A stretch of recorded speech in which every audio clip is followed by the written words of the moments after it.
ሰላም ውድ ቤተሰቦቼ እንዴት ናችሁልኝ? እኔ እግዚአብሔር ይመስገን ደህና ነኝ። ዛሬ ትንሽ ባለፈው እናቴ መጥታ ነበርና እናቴ መጥታ ነበር ምናምን ብያለሁ።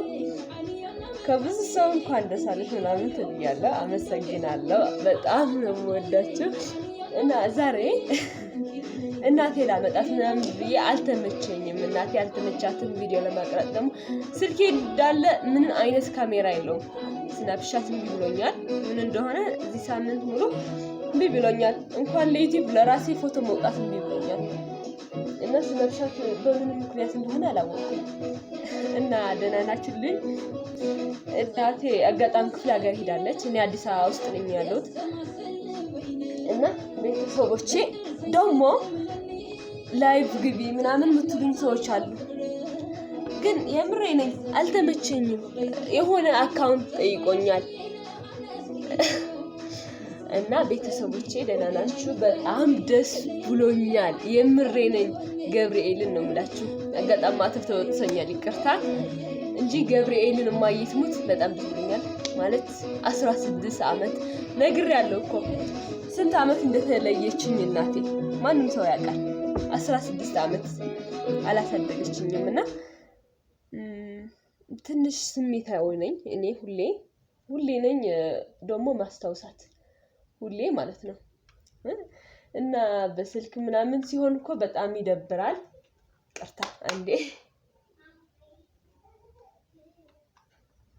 ሁሌ ብቸኝነት ያለ ወላጅ ማሳደግ ምናምን በጣም ይከብዳል። እኔ ግን እንደዛ አስቤ አይደለም። በጣም ደስ ብሎኛል። የምር ከአያቴ ጋር ማሳደግ በጣም ነው የሚመቸኝ። ተመችቶኛል ደግሞ አያቴ ስላሳደገችኝ በጣም ብዙ ነገር ተምሬያለሁ። ብዙ ነገር የኔ ህይወት ታሪክ ከአንድ ብሎ ሲጀመር እኔ ትንሽ አልመስልም። የምሬ ነው 16 ዓመት ብዙ ነገር አሳልፌያለሁ። ማለት የሚጠቅመኝም አልጠቅመኝም አውቃለሁ አይደለም። እኔ ገና ነኝ፣ ግን ብዙ ነገር ስላሳለፍኩ ትንሽ ከባድ ነው።